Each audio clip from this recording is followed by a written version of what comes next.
In your article for Foreign Affairs, you and Mr. Carter Malkasian write, since 2001, opportunities for peace talks have come and gone, but this time may be different. What makes this present opportunity more promising and different? Well, I think that there are certain international factors that help. I think China has become more interested and has lent its own diplomatic weight to the effort, and that's helpful. I think Pakistan has also sought to encourage peace talks.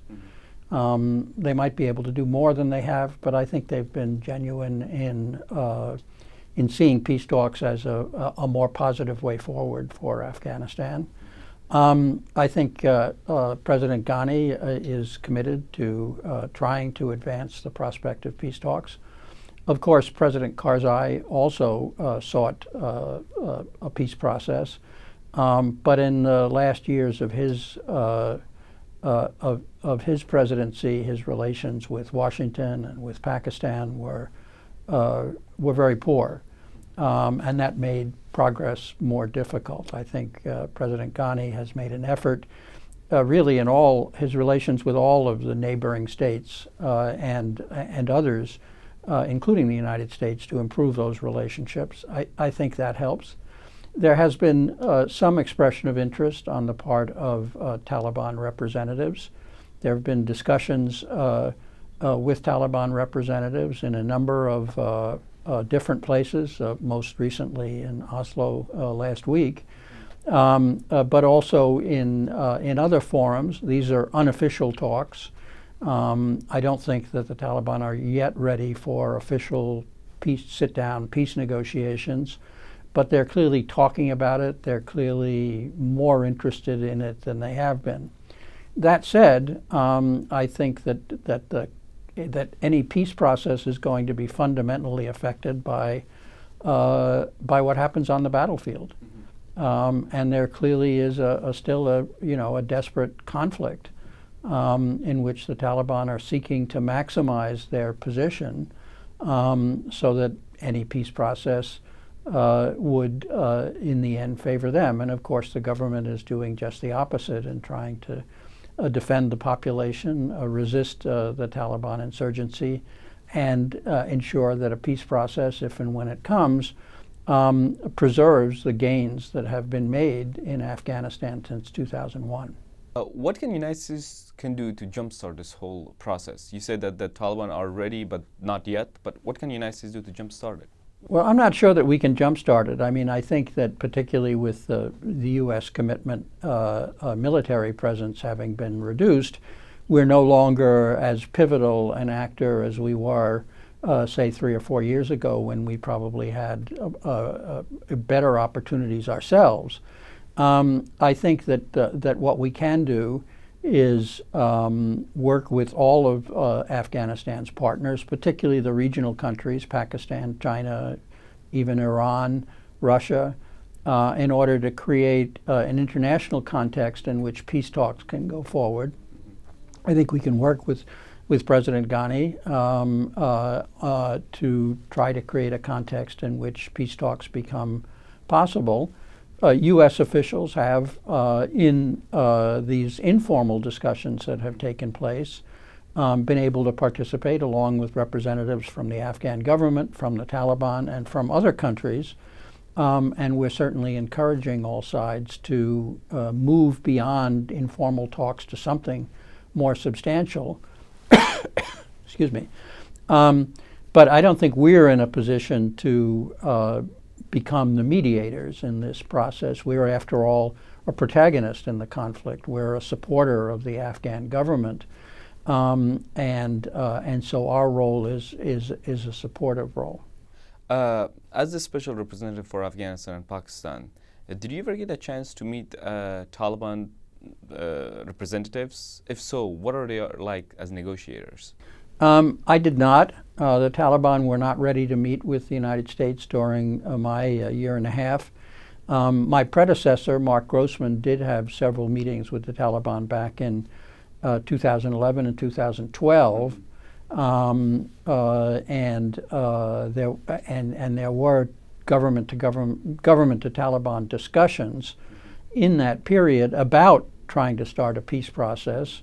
They were really talks about talks rather than actual peace talks themselves. And I think he found them serious and sophisticated, but also rather ideological and perhaps not fully informed.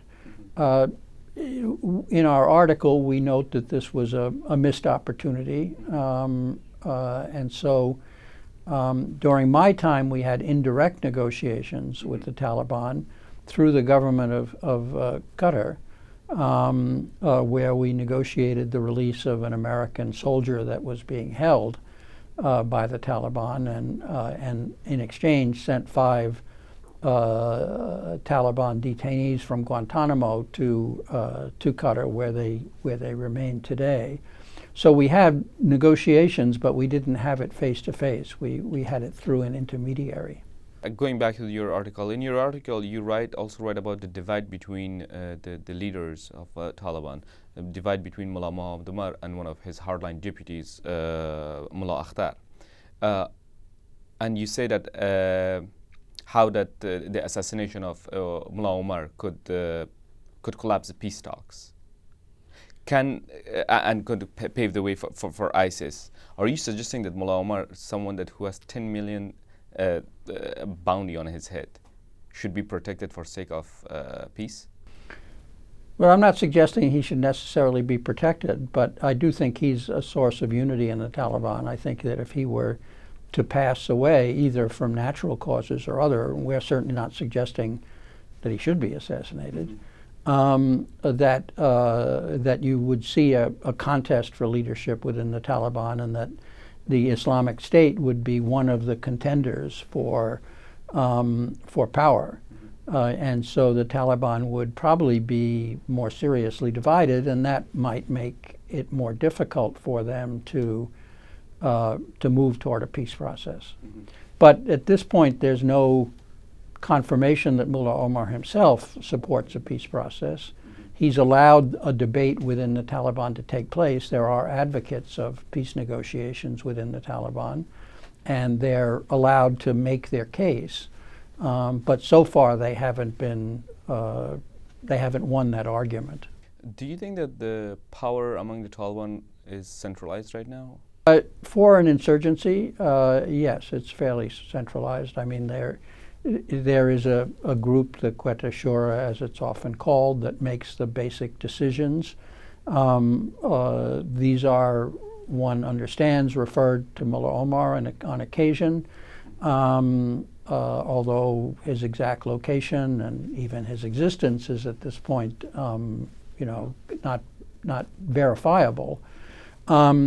But yes, certainly they're much more unified than, for instance, the Pakistani Taliban, who are badly divided, or some of the insurgent movements in Syria and Iraq, who are more divided. But so that it, given that it's an underground insurgency, it's reasonably unified. The State Department released its annual human rights report recently, and I'm not sure if you have taken a look at it. They credit Taliban for majority of the casualties in Afghanistan in 2014, and they accuse them of torture, child soldiers. How can a group like Taliban can be trusted with a peace deal? And if the power is centralized, why isn't it the central command, wherever it is, if it's in Quetta or if it's Pakistan or Afghanistan, why it's not demanding an end to violence to show that they're interested in peace? Well, I don't think there's much controversy that the Taliban are responsible for the majority of civilian casualties. I think the United Nations figures and the figures of other independent non-governmental organizations substantiate that. I don't think it's a question, you don't negotiate with your friends to end a war. You end up, if you want to end a war, you negotiate with your enemy. And it's really not a question of trusting them. It's a question of crafting agreements that contain adequate provisions so that each step of the implementation of the agreement can be assured on both sides, and both sides move forward step by step as they implement an agreement. I think any peace process in Afghanistan would be a difficult one, and I don't think that one could be assured that that even once agreed that it would be fully implemented. I think it would be a difficult step-by-step process over a long period of time. But I do think it's worth trying because the alternative is perpetual conflict. Okay. Time and again, Taliban have demanded a complete withdrawal of United States troops from Afghanistan as a precondition for any kind of peace talks. Should the United States accept this precondition if anything goes through in 2016? Should they accept the precondition? I don't think so. I think, as I said, I think that the nature of any political settlement will essentially be determined on the battlefield, and will simply reflect the situation that exists on the battlefield. So I think it's important that the United States and the international community more generally continue to support the government of Afghanistan in its efforts to preserve the gains in human rights and standard of living and economic development that have occurred since 2001. And I think an American role in providing economic support, military equipment, assistance, and advice will continue to be important as long as the conflict continues. So I think that an American withdrawal would be premature at this stage, and even if it led to peace negotiations, would lead to peace negotiations, the outcome of which would not be very satisfactory for most Afghans. Taliban are not the only insurgent groups in Afghanistan. Can peace talk be successful if without including Hizb Islami of Gulbuddin Hekmatyar or the Haqqani group? Well, the Haqqani group are part of the Taliban. They participate in Taliban decision making, and they espouse loyalty to Mullah Omar. We don't have any reason to believe that they would not be part of any decision process which led to negotiations. So, it's possible that they would split off, but we don't have any. I don't think we have any sense that they intend to do so, or that they're not willing to support a common decision if there is a common decision for peace talks. There are other groups, Hizb Islami, or the element of Hizb Islami that's still in insurgency. It's a much smaller, less powerful group. I think it would be helpful if they were included in any peace process, but I don't know that that would be absolutely essential. You also have some beginnings of a presence of the Islamic State, which largely at this stage seems to be made up of dissident elements within the Taliban rather than anything larger. And I don't think that there's any prospect that they would participate in a peace process. And in fact, they would almost certainly try to undermine such a process. I think peace negotiations would be controversial within the Taliban, and they'd be controversial within Afghan society as a whole and within the Afghan government. And it's quite possible if there were peace negotiations that dissident elements within the Taliban would not agree and would continue to fight. But if one could lead the majority of Taliban to lay down their arms and join a political process, that would be progress. In the article, you suggest Pakistan may be beginning to realize that it has more to gain from an Afghanistan under Ghani than one under Taliban. What kind of concrete steps has Pakistan taken to suggest it has abandoned its its policy of supporting the Afghan Taliban, and that it will be a genuine peace partner for Afghanistan? Well, I think that I think Pakistan would like to see a peace process. I think it would like to see the Taliban become a political actor in Afghanistan, and a peaceful Afghanistan in which the Taliban have some influence, particularly in the regions that border Pakistan, and which would provide them a certain buffer against what they perceive as possible Indian influence. I think they want to do that without turning the Taliban into an enemy of Pakistan. So they are prepared to encourage the Taliban to negotiate. What they're not prepared to do is force them to negotiate by expelling them from Pakistan. I think that while I think the Pakistani government is sincere in its desire to see peace negotiations, I think they're not prepared to jeopardize their relationship with the Taliban by actually forcing them to negotiate, which they could do by threatening to arrest their leaders and denying them the ability to use Pakistani territory. They're not prepared to go that far, at least not yet. Thank you so much, Ambassador. Good.